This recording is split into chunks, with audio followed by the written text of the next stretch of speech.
Scientists are warning concerning SpaceX Starship that Elon Musk sending humans to Mars could be a catastrophe. SpaceX interplanetary spaceship reusable rocket will one day ferry humans to Mars and back, but a scientist is warned of a moral catastrophe of sending humans on the unprecedented voyages by Sebastian Ketley on Express UK. Elon Musk, SpaceX boss, unveiled to the world the company's shiny Starship prototype Saturday, September 28. This is a picture of it sitting in Texas. The fully assembled Starship Mk1 is the company's first definitive step towards building a spacecraft capable of interplanetary flight. This is what Musk claims. The Starship, in SpaceX's own words, will serve missions to Earth orbit, the Moon, Mars, and beyond. There is one scientist, though, who is concerned by SpaceX's ambition reaching for the stars. Astrobiologist Samantha Rolfe of the University of Hertfordshire in the UK expresses her doubts about the Starship's Mars-bound trajectory in an article penned for The Conversation. She said that she can't help having a number of moral reservations about SpaceX's goal of landing on Mars by the year 2024. The scientists warned the trip could end up being more of a moral catastrophe than a bold step in space exploration.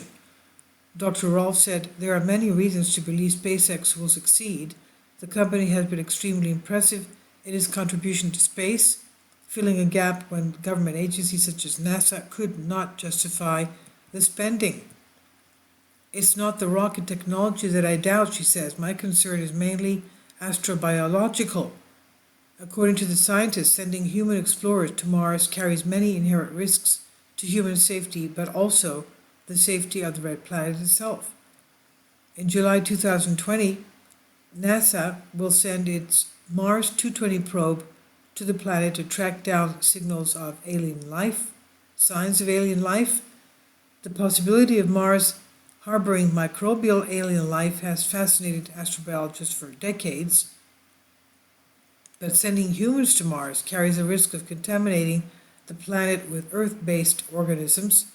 Dr. Rolfe said there's a risk that the microbe-ridden human walking on the red planet could contaminate it with bugs from Earth, and contamination may threaten alien organisms if they do exist. It may also make it impossible to figure out whether any microbes found on Mars later on are Martian or terrestrial in origin.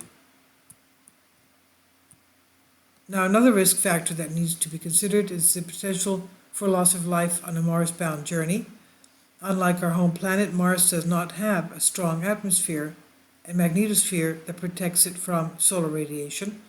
Astronauts flying to Mars would also be exposed to very high levels of radiation during the 6 to 8 month long trip through space. Unfortunately, technology is not up to par in this area, and long exposure to to space radiation threatens memory impairment and even brain damage. So you can see how very important this is. Dr. Rolfe said, "I'm not sure that it's fair or ethical to expect astronauts to be exposed to dangerous levels of radiation that could leave them with considerable health problems, or worse, even imminent death. Add to that the environmental impact of these missions, which release a lot of carbon dioxide if they become frequent. So when there is obviously a lot to gain from sending humans to Mars, the risks of contaminating Mars, injuring astronauts, and damaging the environment are very real." And she says, "I would argue that it is our moral obligation to prevent such damage.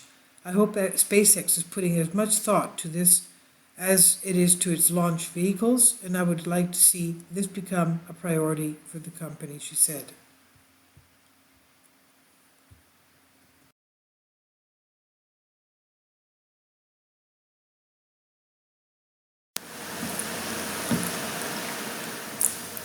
If you'd like to join me on my Patreon account, you will hear content not covered by mainstream media. These riveting stories will be based on my research, and I will state my opinions and give my personal insight on diverse and controversial subjects and world events. events not covered by mainstream media, and not supported by YouTube guidelines. So whatever I have on my Patreon, most of those will not be on my YouTube channel. Please consider becoming a member today. More of the most significant and important videos will be on my Patreon channel. Your support helps me to continue my research and keeps this YouTube channel alive. And we depend on your support, your generous charity, because we help economically challenged families here in Athens, Greece, in Kapota, and we also help the young generation with university tuition and the community around our church. Thank you.